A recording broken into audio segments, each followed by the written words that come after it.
The Saucony Endorphin Pro 3 was a generally very appreciated shoe.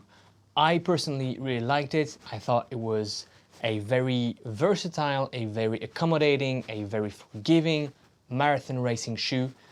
What did Saucony do with the Pro 4? Let's find out.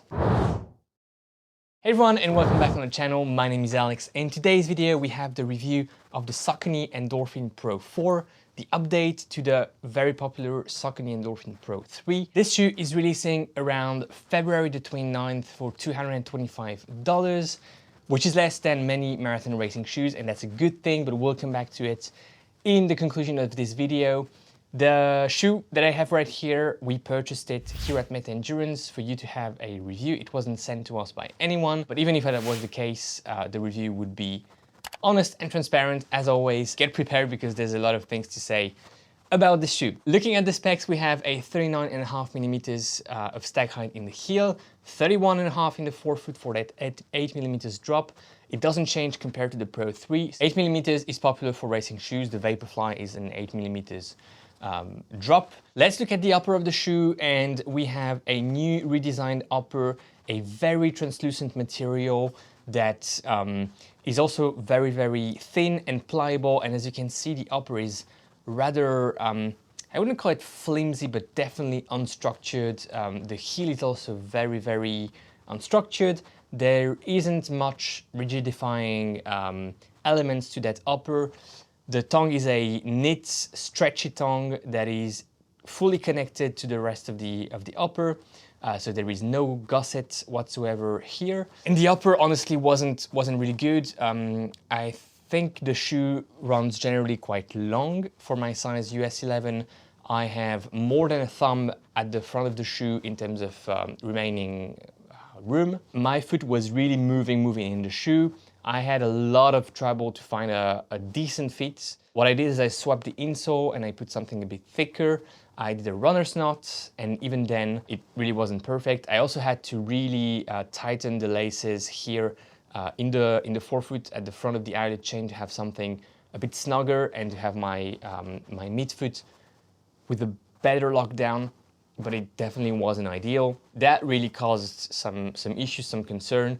I managed to get some proper runs done in the shoe, including today, a side session with some K repeats. That's really you know, everything comes from that feet. The rest of the shoe, like you will see here in a second, isn't too bad and actually has some good things to be said about. But the upper end feet kill it a bit, sadly. At least I will try probably to go to a store and check if the issue comes from a sizing problem or if it's just the fit that is bad. I can imagine the half down size would work better for me, but nevertheless with that unstructured upper, I don't expect too much even from a half size down. Looking at the midsole, we have, like I said, that 39 millimeters of stack height in the heel. Dual midsole system, that's probably the biggest upgrade on this shoe.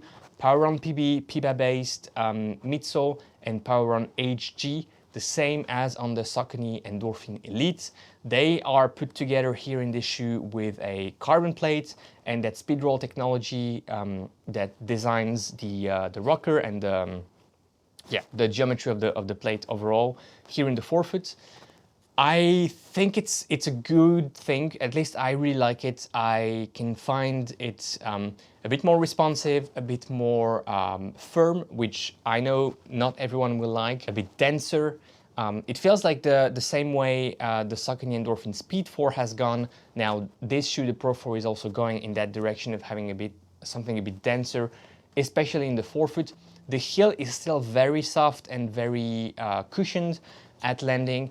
And overall, I can really see this shoe working for heel strikers, marathon runners that are maybe a bit heavier or that are running around that 3:30, 4 hours marathon and that want to have something that is a bit more forgiving, especially if they are, like I said, heel strikers. Midfoot, forefoot strikers, no issue whatsoever. I think you can run in this shoe. Like, you know, I'm myself a midfoot, somewhere here striker. I think this shoe works actually quite well for me. I would really like to use this shoe and to like this shoe if it had a better upper and a better fit.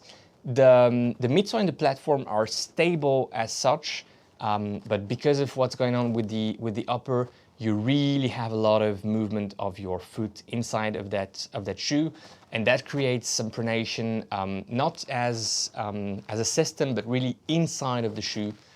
And yeah, it's just wobbly. It's not pleasant when cornering, which, you know, is a concern, and that's the primary reason why I will stop using this shoe. I will not go beyond 50 kilometers in it. I may give it a shot on the track workout, because this is something that I haven't done with it yet.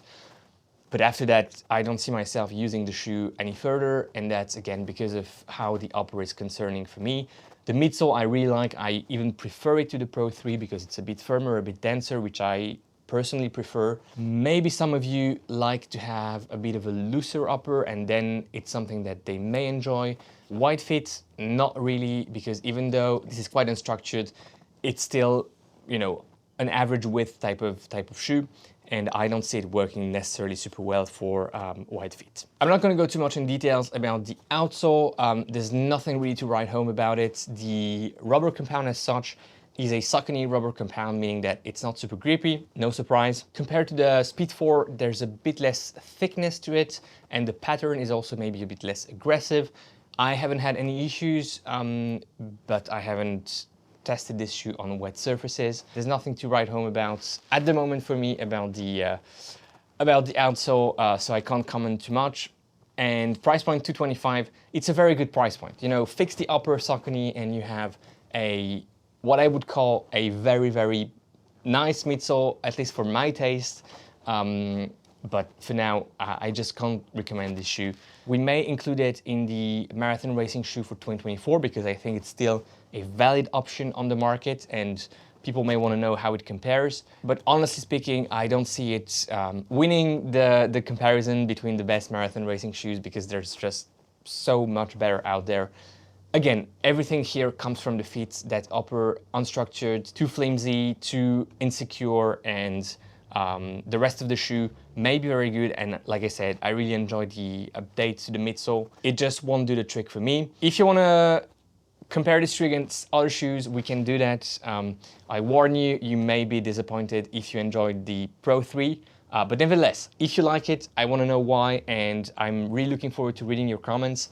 Once you have tried the shoe, or you know, if you go to the local store and you pick it off the shelf, you try it on the treadmill, let me know how it fits you. Maybe going half down would solve the upper issue for me, the fit issue. Let's see. I'm really looking forward for this one to reading the comments, to seeing what you think about the shoe once you've tried it. Let me know if you have any questions. Let me know if you'd like to see a comparison between this shoe and another one.